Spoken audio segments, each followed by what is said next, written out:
The Galactic Council had approved first contact with Earth 6 standard cycles ago, and Captain Trill was still struggling to understand humans. His research vessel orbited the blue planet, gathering data on these peculiar bipeds who had somehow managed to develop space travel despite their chaotic societal structures. "Captain, we've detected an unusual concentration of humans on the western coastline," reported Officer Vex, her compound eyes flashing with excitement.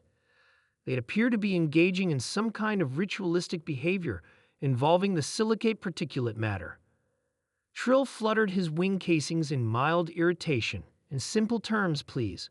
They're gathering on beaches and manipulating sand, sir." Intrigued, Trill ordered the ship's observation drones to descend and record this activity. The high-resolution feeds quickly filled the main view screen, showing hundreds of humans scattered across a golden beach. "Magnify Sector 4, Trill commanded.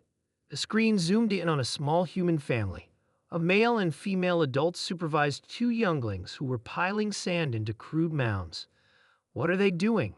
asked Navigator Prill, leaning forward with curiosity. "Unknown," replied Vex, "but they appear to be constructing miniature versions of their architectural structures, using nothing but wet sand and primitive tools." The crew watched in fascination as the human children shaped the sand with small plastic implements and their bare hands. Gradually, towers and walls emerged from the shapeless pile. The adults occasionally assisted, showing techniques to reinforce structures or create more complex forms. "Is this some form of military training?" asked Security Officer Drell. "Perhaps they're teaching the young to build fortifications?" "Negative," said Vex after consulting her datapad. "Our cultural database indicates this is called building sandcastles and is purely recreational." Trill's antennae twitched in disbelief. They expend energy creating temporary structures that will be destroyed by the next tidal cycle? To what purpose? No one on the bridge could answer. "Send a research team," Trill decided. "Disguised observation only. I want to understand this behavior." 3 days later, Lieutenant Quiddle led the research team's report. The normally stoic officer seemed unusually animated. "Captain, these sandcastle constructions are fascinating. Humans spend hours creating these complex structures knowing they'll be washed away. They even have competitions where they judge the most elaborate creations." Trill clicked his mandibles skeptically. "But what is the strategic value?" "That's just it, sir," Quill continued. "There isn't one. It's purely for enjoyment, creative expression. Some humans travel to beaches specifically to build these sand structures, only to watch them dissolve back into the beach." Trill struggled to process this information. In his species' utilitarian society, such behavior would be considered wasteful and irrational. "Show me the most impressive example you observed," he ordered. The view screen displayed a human male meticulously crafting an intricate sandcastle. His tools were rudimentary: buckets, shovels, and small carving implements. Yet the result was astonishing. A sprawling fortress with detailed towers, archways, and even a moat filled with seawater stretched across the beach. Surrounding humans gathered to admire it, capturing images with their primitive electronic devices. "This particular human has no formal architectural training," explained Quill. "He's a plumber by profession, one who repairs water-carrying conduits. Yet he created this structure using only his imagination and understanding of how sand behaves when moistened." The bridge fell silent as the crew contemplated this revelation. "There's more," added Quill. "When the tide began rising, humans simply smiled, stepped back, and watched as waves gradually eroded his creation. He showed no distress at its destruction. When we conducted passive neural scans, he exhibited brain patterns consistent with satisfaction and fulfillment."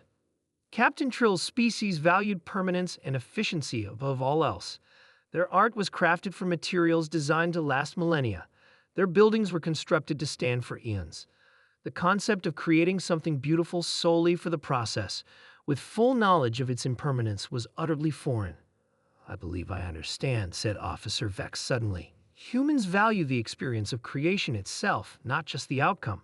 The temporary nature of the sandcastle makes the act of building it more meaningful, not less." Trill considered this. "Is this why they've advanced so quickly as a species? This comfort with impermanence? Perhaps, suggested Navigator Prill. They accept that things end, which frees them to experiment boldly. Their creativity isn't constrained by fear of failure or imperfection. The implications were profound. The Galactic Council had classified humans as a puzzling anomaly. Aggressive yet compassionate, technologically stunted yet rapidly advancing. Now Trill was beginning to understand. Revise our first contact protocols, Trill announced. We've been approaching humans as if they think like us. They don't. Their strength lies in their acceptance of impermanence, their ability to find joy in process rather than permanence. As the research vessel prepared to depart Earth's orbit, Shrill made a final entry in the ship's log. These humans build castles of sand knowing the tide will claim them. They write stories on paper that will yellow and decay. They craft music that exists only in the moment it's played. And yet, they reach for the stars without fear.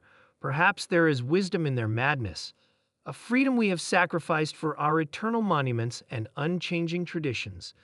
The Council must approach this species with new understanding. Humans don't fear the tide. They dance with it.